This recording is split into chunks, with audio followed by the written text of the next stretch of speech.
जय माताजी विद्यार्थी मित्रों, विषय गुजराती पाठ 2 पर्वततारा स्वाध्यायना जवाबो लईने आव्यो छुं। तो आज तमने संपूर्ण जवाब बधा शीखवाड़ीश अने चेनल पर नवा होय तो चेनल ने सब्सक्राइब कर देजो, विडियो ने लाइक कर देजो। पहलो प्रश्न, कवि प्रकृति में कोना दर्शन करे छे? तो कवि प्रकृति में ईश्वरना दर्शन करे छे। कवि कोने भगवाननी आँख गणे छे? तो कवि सरोवरने भगवाननी आँख गणे छे। ईश्वर संताकूकड़ी क्या रमी रह्यो छे? तो ईश्वर मेघधनुषमां रंगमां संताकूकड़ी रमी रह्यो छे। चौथो प्रश्न, ईश्वर कया स्वरूपे सौगात आपे छे? तो ईश्वर फूलोना रंग अने तेनी सुगंध स्वरूपे सौगात आपे छे। होळीने कोण हंकारतुं हशे? होळीने ईश्वर हंकारता हशे। प्रश्न नंबर 2, नीचेनी पंक्ति समजावो। पहेलुं, रात त्राळने लाडनी साथे मोरपींछनो सूर संताकूकड़ी रमतो रमतो रहे नजीक ने दूर। तेनो जवाब छे रात त्राळने लाड તેમજ મોરના ટહુકાર રૂપે અમારી સાથે સંતાકૂકડી રમતા હમતા હે ઈશ્વર, તું ઘડીકમાં દૂર અને ઘડીકમાં નજીક હોય છે।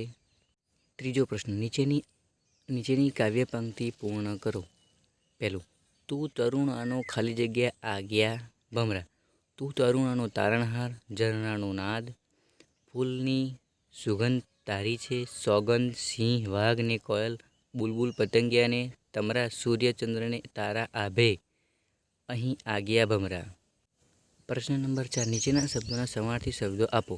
પહેલું, આંખ તો નેત્ર, દરિયો તો સમુદ્ર, નાદ તો અવાજ, ઈશ્વર તો ભગવાન, વૃક્ષ તો ઝાડ, ફૂલ તો પુષ્પ।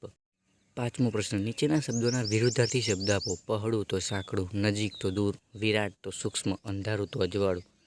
છઠ્ઠો પ્રશ્ન, ઉદાહરણ પ્રમાણે કાવ્યમાં પ્રાસની શબ્દ જોડી બનાવો। નાદ તો સોગંદ, सूर तो दूर, तमारा तो भमरा, वहे तो कहे। सातमो प्रश्न, स अने श थी बनता 4 शब्दों लखी इनो अर्थभेद दर्शाओ।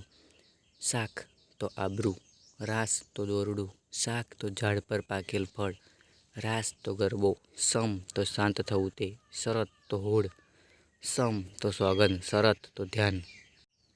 आठमो प्रश्न, ओ ईश्वर भजिए तमने मोटू छे तुज नाम। आ पंक्तिना आधारे 2-3 पंक्ति बनाવો। ते जवाब नीचे आपेलो छे, जवाब